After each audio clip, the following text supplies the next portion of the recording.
بسم اللہ الرحمن الرحیم۔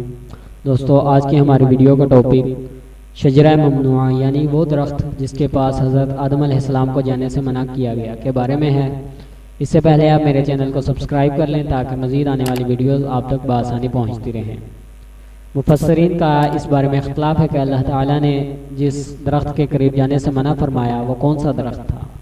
اس کے متعلق کہا گیا ہے کہ وہ انگور کا تھا، اور ابن عباس رضی اللہ تعالیٰ عنہ، سعید بن جبیر رضی اللہ تعالیٰ عنہ، جعدہ بن حبیرہ، محمد بن قیس اور صدی سے، اور ابن مسعود رضی اللہ تعالیٰ عنہ سے اور صحابہ اکرام سے روایت ہے کہ بنی اسرائیل کا خیال ہے کہ وہ درخت گندم کا تھا، اور ابن عباس، حسن بصری، وہب بن منبع، عطیہ اوفی، ابن مالک، محارب بن ورثہ اور عبد الرحمن بن لیلی سے بھی یہی مروی ہے کہ وہ گندم ہی تھی۔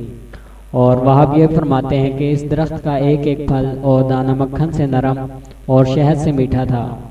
اور امام سوری رحمۃ اللہ علیہ ابن خسین سے اور ابی مالک سے نقل کرتے ہیں کہ اس آیات میں کھجور کے درخت سے ممانعت کی گئی تھی۔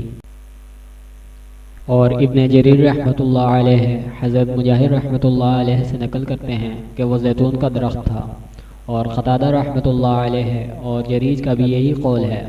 اور حضرت ابو العالیہ رحمۃ اللہ علیہ فرماتے ہیں کہ وہ درخت تھا جس کے کھانے سے انسان ناپاک ہو جاتا ہے، اور ناپاک آدمی جنت میں کہاں برداشت کیا جاتا ہے۔ اور یہ اختلاف قریبی ہے، اور اللہ تعالیٰ نے اس کے ذکر اور اس کے متعین کرنے کو مبہم رکھا کہ وہ کون سا درخت تھا۔ اگر اس کے ذکر کرنے میں مصلحت اور فائدہ ہوتا تو ہم کو ضرور بتا دیا جاتا، جس طرح دوسری بعض چیزوں کو بھی قرآن مجید نے مبہم رکھا گیا ہے۔